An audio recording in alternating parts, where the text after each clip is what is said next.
Hello and welcome to IGPP Expert Talks. I'm Heena Goswami, Editorial Consultant with IGPP, Institute for Governance, Policies and Politics, New Delhi. On November 5th, 2024, the US citizens will elect their next president. The election in USA has raised considerable excitement in India as well, and hence IGPP began an educational series to introduce the audience to the various facets of the election procedure. A host of eminent academics have helped us reflect on various issues that are important to American voters and understand the consequences of the voters' choice upon the larger world with particular focus on India, and highlight the role played by Indian and other diaspora communities in the US election. We continue to take a new issue each week, detail its historicity and contemporary problems through a graphic video, and engage with senior scholars who provide valuable insights and new perspectives. In the United States, the issue of gun violence is a deeply entrenched problem with extensive implications for society. The frequency and scale of shootings in recent years have sparked intense arguments not only on the streets but increasingly in the halls of Congress, pressing for immediate action. With the 2024 presidential election approaching, gun violence is once again at the center of national discourse, poised to influence the voting patterns of millions. The history of gun violence in the United States traces back to its earliest days. During the frontier era, firearms were integral to the survival of settlers, contributing to a strong gun culture that persists even today. The right to bear arms, enshrined in the Second Amendment in 1791, has been a cornerstone of American identity, fostering a deep attachment to gun ownership that transcends generations. However, as firearms became more prevalent, instances of gun violence grew alongside them.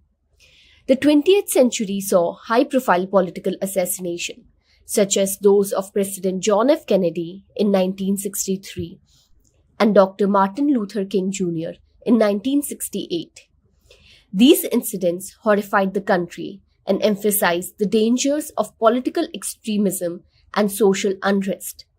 These tragedies fueled legislative attempts, including the Gun Control Act of 1968.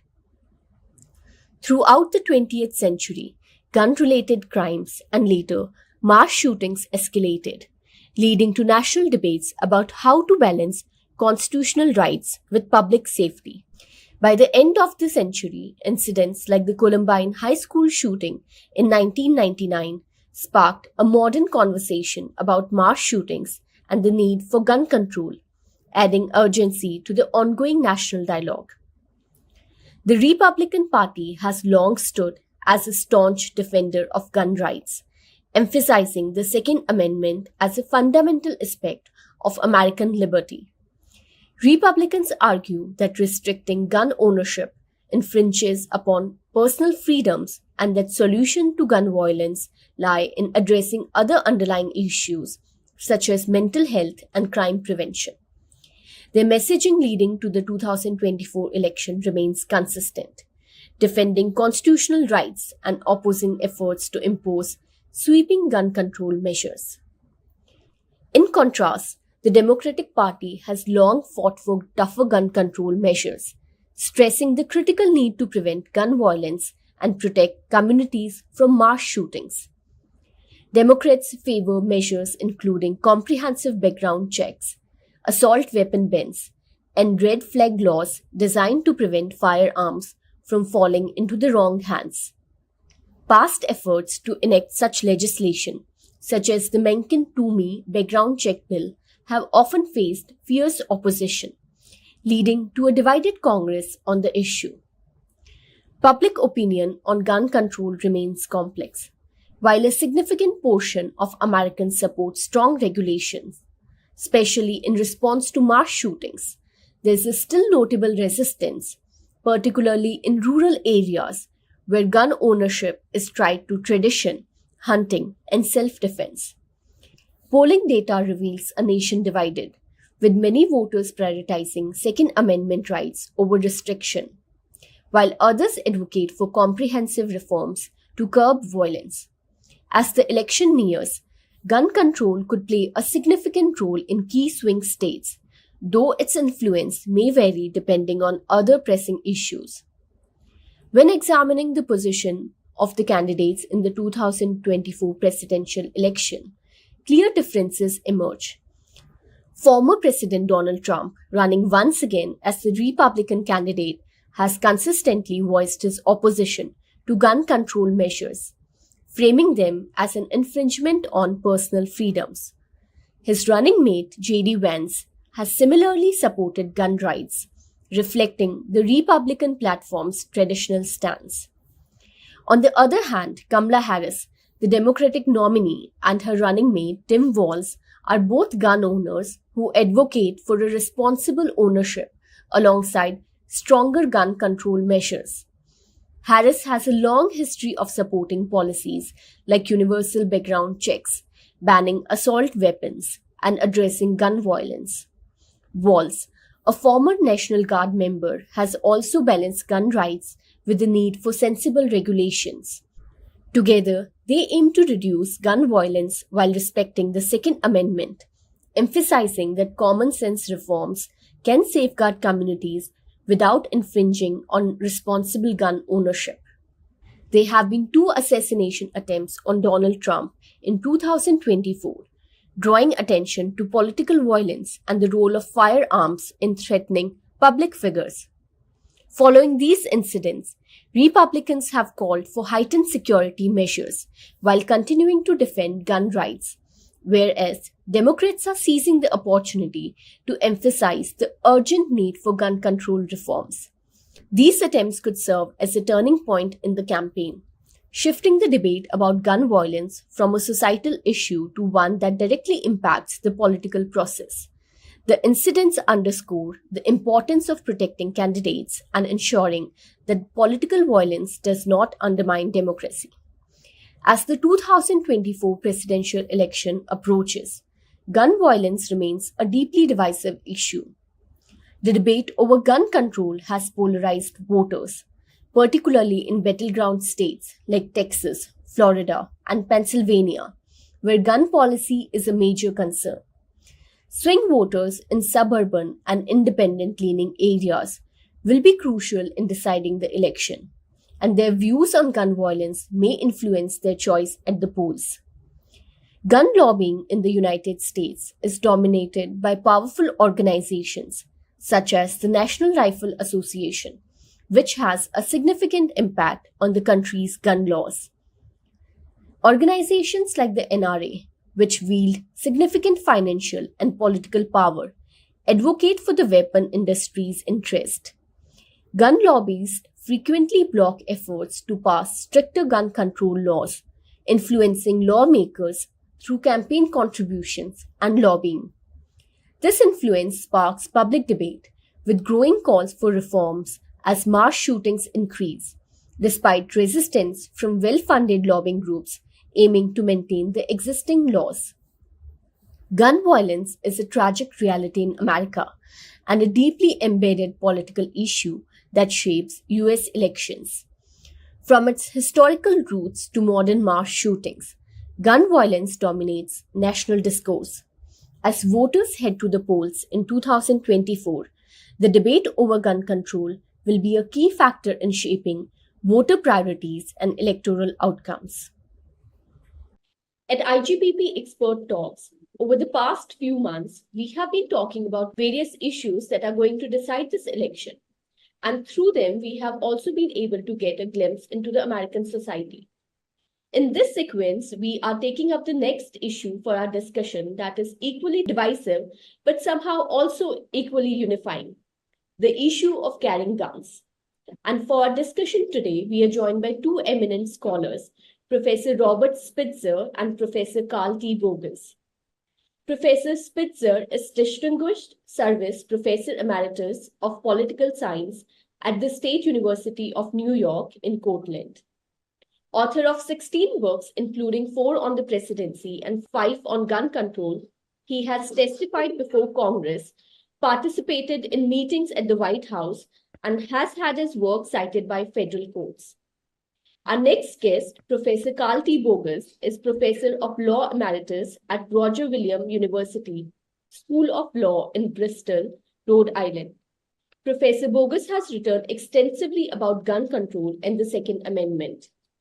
He is especially well known for his thesis that James Madison drafted the Second Amendment to assure his constituents in Virginia and the South that the federal government could not disarm the state militia on which the South relied for slave control. That thesis is most recently and fully set forth in his book, Madison's Militia. Welcome to IGPP Expert Talks, both of you. Great to be here.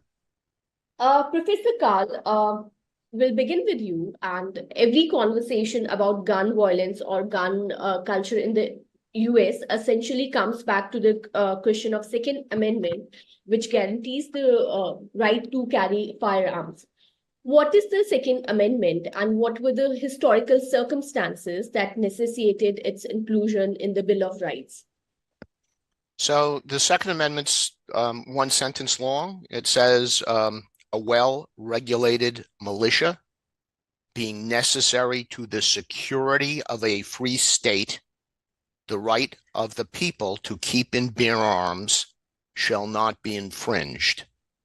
And it was included in the Bill of Rights, 10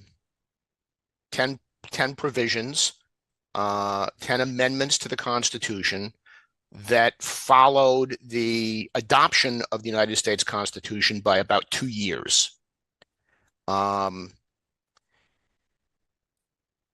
James Madison, who had originally opposed a Bill of Rights because he did not believe in what he called parchment barriers. He believed that words on paper were weak, but rights could be guaranteed through the structure of government. So the founders established a government with checks and balances to ensure that too much power didn't accumulate in one set of hands. And they believed that doing that and having an independent judiciary would preserve the people's rights.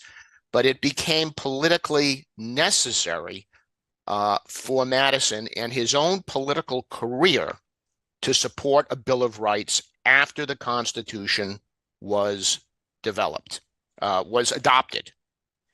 And with respect to the Second Amendment, there had been, prior to the Revolutionary War, lots of rhetoric about how a militia, which was an armed citizenry, not professional soldiers, because they were so virtuous, could defeat a professional army, and that we ought to rely on a militia. And that reliance on a militia was necessary to go to war with Great Britain, because that's all the American colonies had, was a militia. But the militia was completely discredited as a fighting force during the Revolutionary War. It was, however, absolutely necessary as a slave control mechanism. It was the principal slave control mechanism in the South. And during political debates about whether the Constitution should be ratified, Madison's political enemies accused him of writing a constitution that would ultimately permit the North, they then called it the East, but we think of it as the northern states, that were becoming increasingly abolitionist regarding slavery, that Madison had and his co-founders had written a constitution that gave Congress, ultimately to be controlled by the faster growing, more populous North, a mechanism to subvert the slave system by disarming the militia.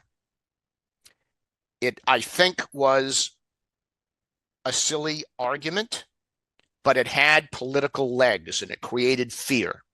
And so I have argued in my book and elsewhere that that was the impetus for Madison's, the prime impetus for Madison writing the Second Amendment, to assure his constituents that no matter who controlled Congress, the Southern militia could be armed. They could be armed by the people themselves, and which is how they were armed.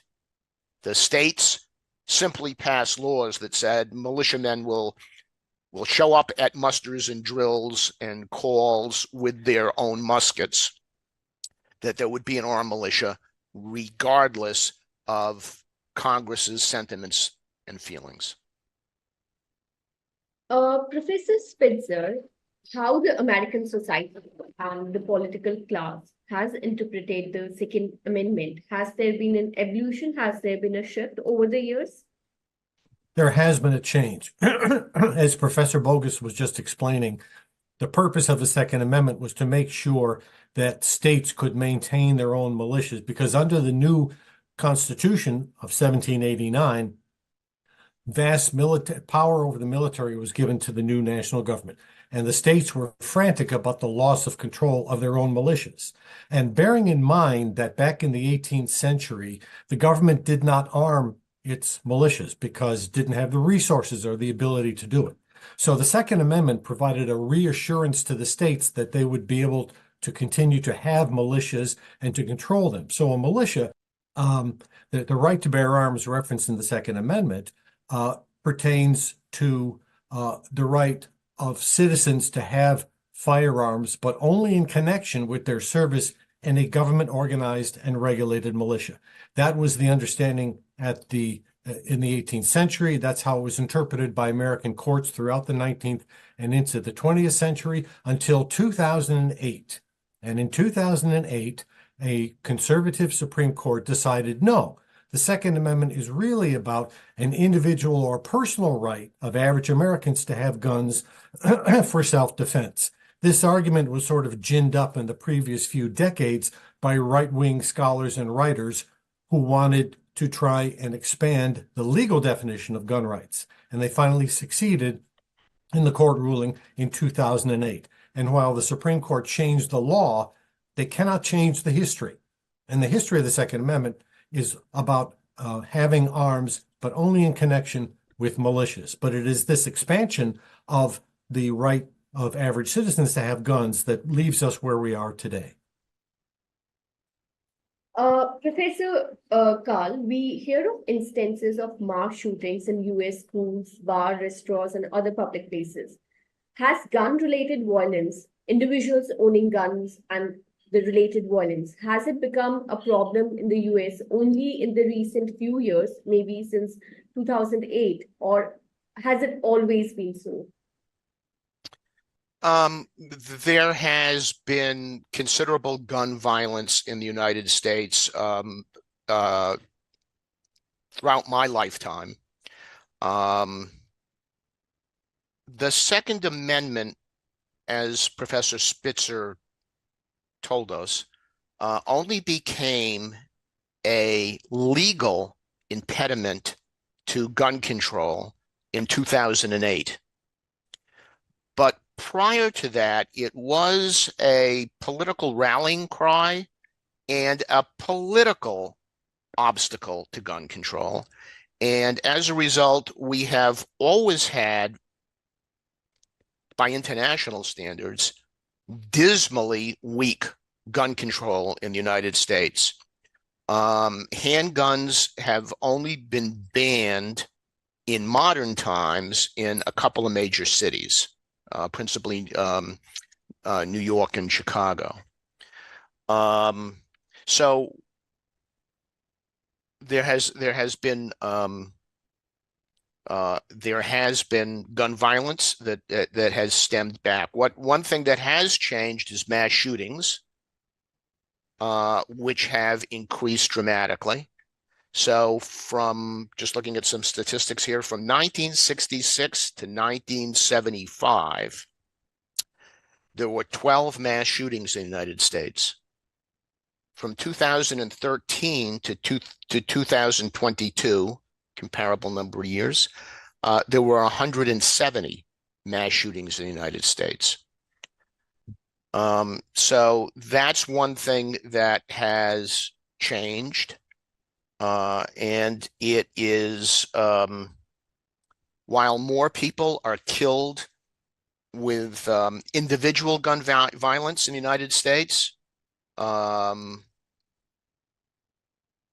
murders and suicides, than in mass shootings create a particular trauma. They're horrific, they're frightening. About a quarter of them occur in our schools, including elementary schools. And our inability to deal with this is, I think has a pernicious and terrible impact on feelings of national security, feelings of personal security, and American society.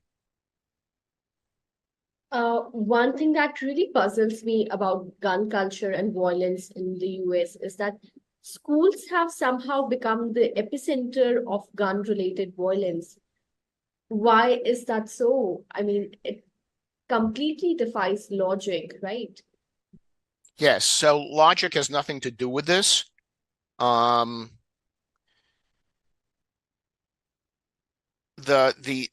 people who are mass shooters, and particularly those who shoot children in schools or young adults in colleges, obviously have psychological issues. They're not necessarily insane, and psychologists and psychiatrists tell us that they cannot, even if the court has ordered that somebody be in custody for 4 days and undergo a psychiatric examination to determine whether they are a danger to themselves or others, psychologists and psychiatrists tell us they can't reliably determine, separate the wheat from the chaff, those people who are dangerous and those who are not. But why do people shoot up schools? I think because other people have done it, and because it is so horrific. And for some reason, they have an urge to, I don't know whether it's make a splash. I'm not quite sure what it is, but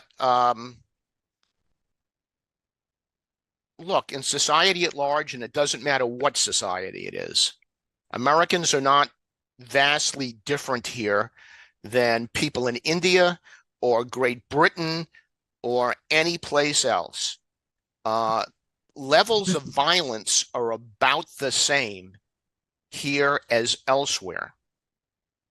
What's different is lethal violence. And when you have people, some of whom are reckless, some of whom are crazy, some of whom are mean-spirited, and when just about anybody has access to lethal weapons, you're going to have what America has. So you can't control people, and the only solution is to control the weapons of lethality. But law and politics create huge obstacles to doing that in the United States. Professor Spitzer, considering that gun violence, gun uses, and related violence are many lives, have there been attempts at stricter gun regulations in the US? And why have we been unsuccessful in thwarting the violence? There have been efforts to enact stricter gun laws. Those efforts at the national government level have mostly failed, with a very few exceptions. However, especially in the last 10 or 15 years, the states have been very active. There are 50 states in the United States, and they have been very active in gun policy. And what we have observed is that more liberal states have enacted stronger gun laws, and more conservative states have actually rolled back the few existing gun laws that they have. And, this is because of America's system of federalism, where states have considerable degree of policy-making power of their own. But we've had the chance to study the consequences of this, and it's quite clear from numerous studies that stronger gun laws do make a meaningful difference. And these efforts involving such laws as what are called red flag laws. These are laws that allow guns to be taken away from a person who seems to be homicidal or suicidal. Uniform background checks, because between 20 and 25% of all gun sales today in America do not occur with a background check. That is something that would be easy to fix, but the federal government has not stepped in to do that. Some states have.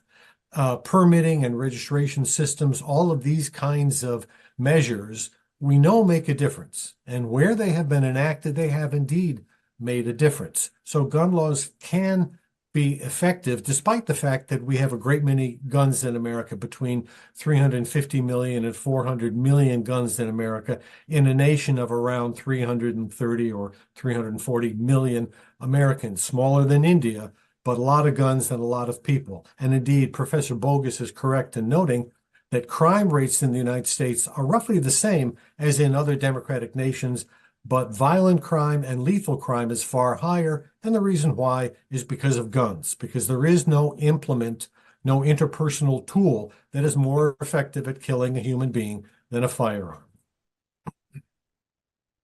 We often hear that the gun lobby, spearheaded by the National Rifles Association, exerts a lot of influence in US politics.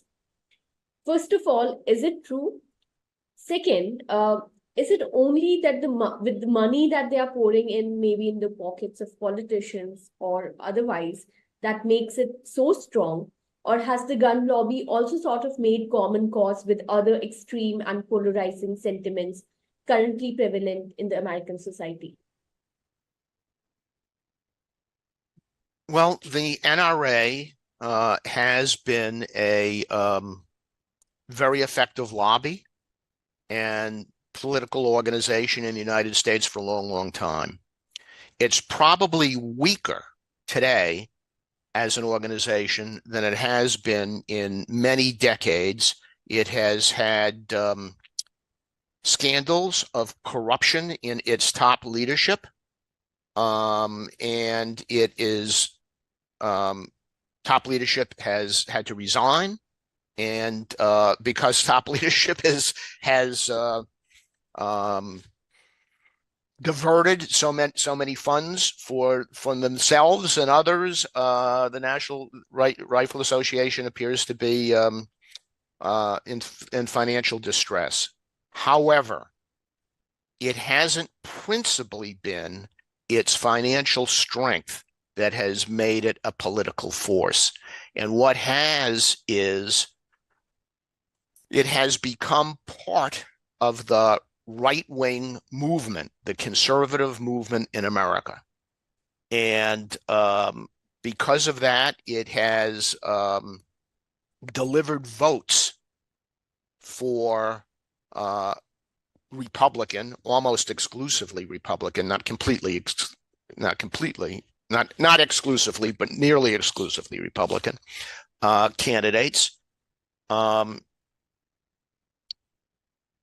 One thing that has existed for a long, long time in the United States is that gun zealots, some portion of NRA membership, by no means not all NRA members, maybe only a relatively small fraction of them,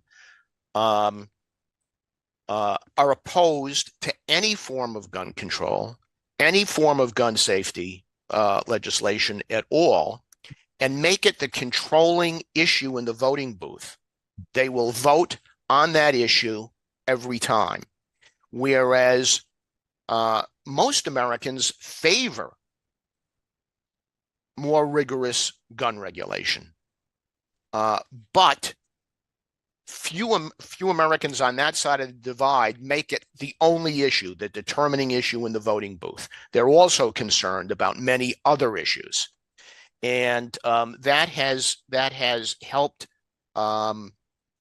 guns deliver votes for Republicans.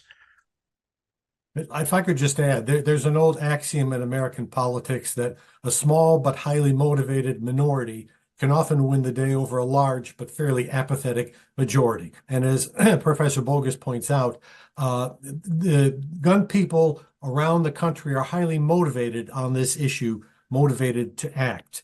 And they will do things in politics that the average American will not. And while money is important in politics always, it is this highly motivated grassroots base of support around the country that really is key to understanding why the NRA has been so effective for so many years. And the other thing that has been going on is that the gun rights argument that they make has essentially fused with the Republican Party. They tended to lean Republican for many decades, but not always. And with the fusion of this issue with the Republican Party, and we are in a time where the two political parties are very evenly matched, that has provided them the opportunity to halt a great deal of many efforts to enact stronger gun laws. Has it also somehow fused with a sense of patriotism in the American society?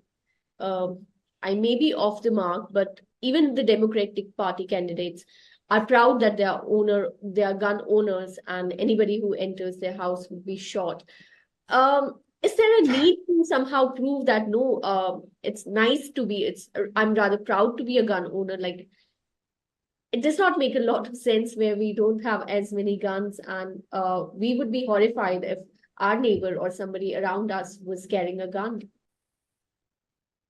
Well, it is, if I may, yeah. Vice President Kamala Harris made a comment in an interview a few weeks ago about noting that she owned a handgun, and that if somebody broke into her house, she'd be prepared to shoot them.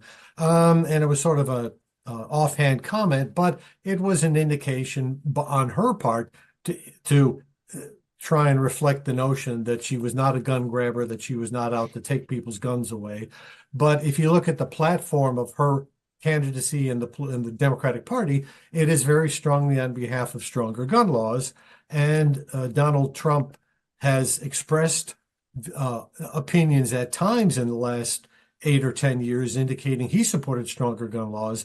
But after huddling with gun leaders, he backed away from those expressions. And so the parties, as a matter of policy, are widely divided on the gun issue, and perhaps have never been more widely divided than now.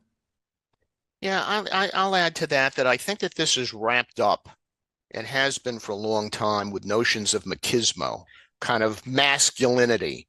Real men, patriotic men, men who could go to war,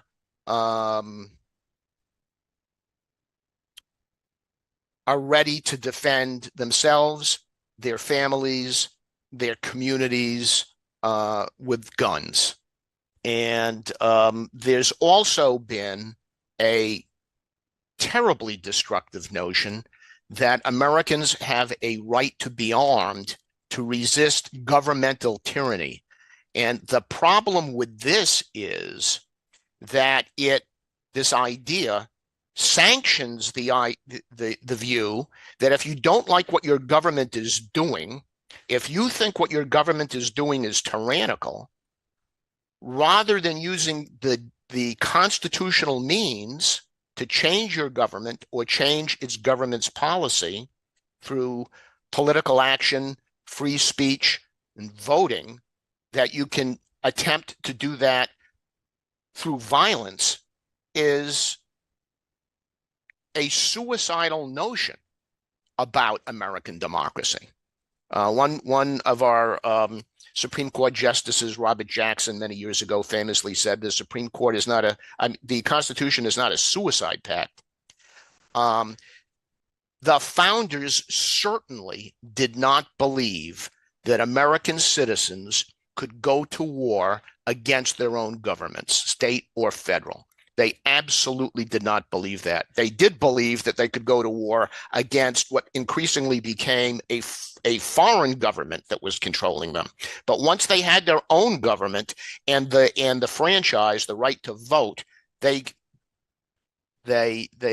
insurrection was treason.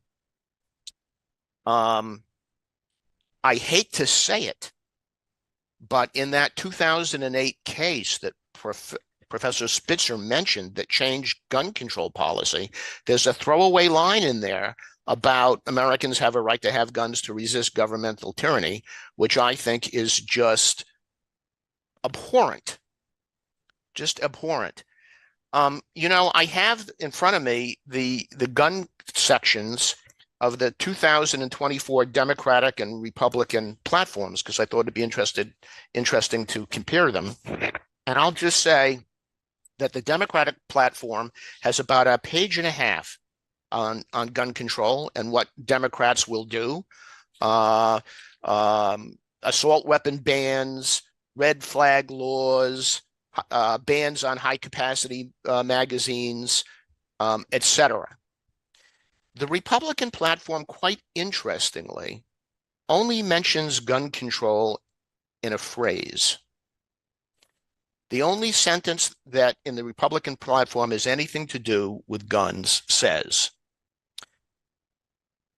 there's a preamble somewhere, we believe in the following, and there's a whole list of things. And number 7 in the list says, defend our Constitution, our Bill of Rights, and our fundamental freedoms, including freedom of speech, freedom of religion, and the right to keep and bear arms. And the paucity of what it says about this issue, I think, reveals that at this point,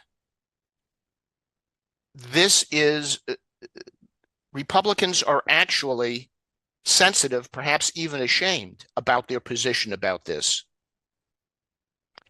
They would like to not have this be a major debated political issue. And I actually think that Democrats would do better to make it a more prominent issue this election cycle. On many issues that we have talked about in a series, our scholars have sort of differentiated in an old Republican school view and now the new Republican view with Donald Trump, who has sort of hijacked the Republican Party agenda. Is it also the same with the gun violence and the right to ownership, right of owning firearms issues, that there's this Trump idea about how things should be, and there would be a more Republican moderate view of around gun violence? No, I think the Republican Party had gotten bed with the NRA before Trump. Nobody knows what the Republican Party will be post-Trump. You have to predict the future, and that's not so easy. But even before Trump adopted pretty much what had become Republican dogma on guns. 20 years ago, Donald Trump supported various gun measures in his public statements. And the thing to understand about Donald Trump today is that he really doesn't care about policy, whether it's gun policy or any other policy you can think of. And so he really yields the policy floor to the people around him. And the people around him are extremely conservative, very, very hard right, especially since more moderate Republicans have deserted him, at least at the top levels. And while most average Republicans in the country, in fact, most gun owners in the country, actually support stronger gun laws when you burrow into their opinions, in terms of the Republican Party organization, it continues to adhere very strongly to an anti-gun control agenda. And as Carl Bogus pointed out, the Republican Party platform from this year doesn't really talk about the gun issue per se, but that's because Trump wanted to omit any reference to the gun policy issue. And also, for example, there's no discussion of abortion, even though hard-right Republicans are strongly against abortion and continue to oppose stronger gun laws, because Trump just didn't want that diversion or distraction from his campaign. So it was really, this was the hand of Trump that is reflected in the absence of the mention of the gun issue in the Republican platform. But the Republican leaders are still opposed to stronger gun laws. For our last question, what would be your suggestions to reduce the harms caused by gun violence? Should there be stricter regulations on who can buy, background checks, or should there also be efforts at dismantling the gun lobby? There's a short-term,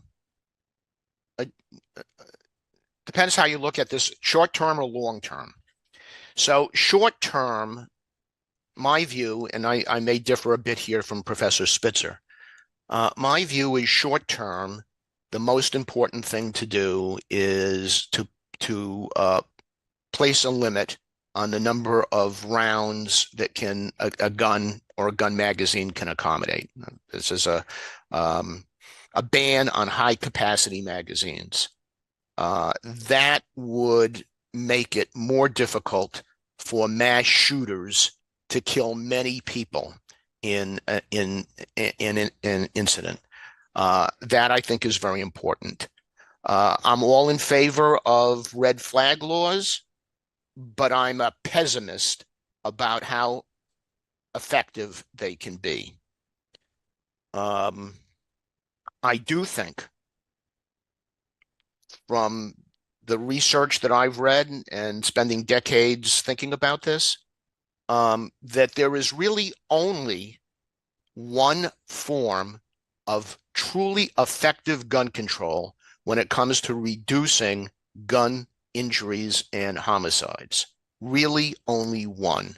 And it is anything that reduces the number of guns, particularly handguns.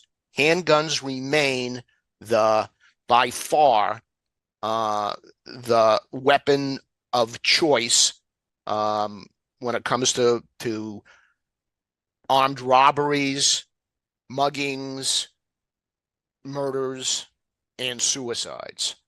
Anything that reduces the number of handguns in general circulation will reduce gun violence. That is impossible. That is, creating legislation or regulations with that objective is unlawful, unconstitutional at this time under current Supreme Court doctrine. And I do think, therefore, there needs to be a long-term strategy about telling the truth about this issue and persuading the public that effective gun control is possible. Other democratic societies have it. We can have it too, but it takes some strong medicine, and we're going to have to revert back to the way that we interpreted the Second Amendment throughout almost our entire history until quite recently. And we're going to have to understand that we need more rigorous gun regulation than really is currently being talked about. I would just add that gun safety organizations, those trying to push for stronger laws, have gained some real ground in the last 10 years or so. So the political field of play between the NRA on the one hand and gun safety organizations on the other has shifted to some degree.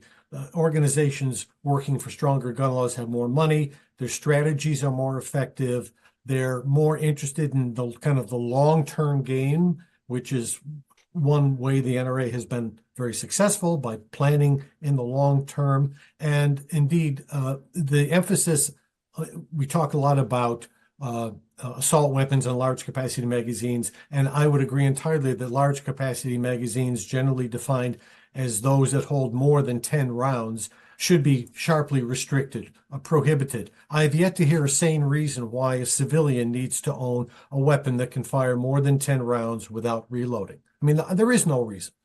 And handguns are the chief source of harm. 80% of gun crimes are committed with handguns, although assault weapons are appearing increasingly in mass shootings. Let me just add also that while mass shootings are terrible and they're heinous, and they have been increasing in recent years, about 1% of gun deaths annually come from mass shootings. So they receive a great deal of attention for understandable reasons, but there are plenty of paths forward. We can't eliminate our gun problem, but there is a great deal that can be done at the federal and state level. Some things that are being done now to reduce gun violence, to improve gun safety, to require that people keep their guns locked at home when they're not being used. Half of all guns in America in homes are not locked up. Well, no wonder you have gun thefts, you have children taking guns and shooting up schools, etc. So we're on a very gradual path in that direction. We'll see, however, in the next few elections will tell us what direction the country will go with respect to gun policy in America.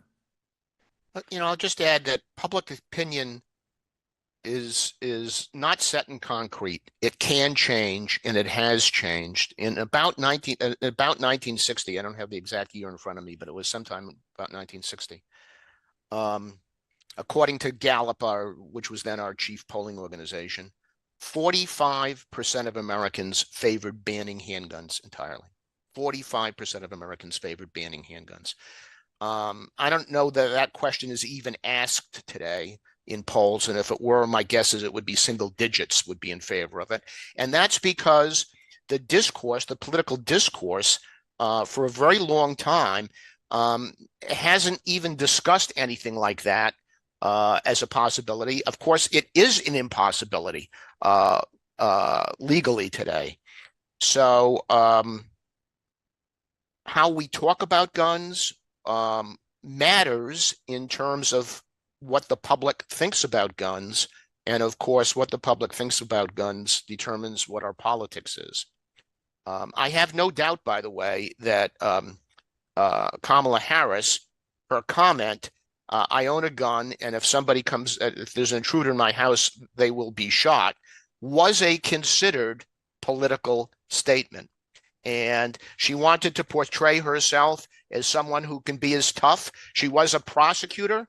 By the way, prosecutors are frequently armed because they prosecute lots of bad guys, and they are frequently can be targeted by criminal elements.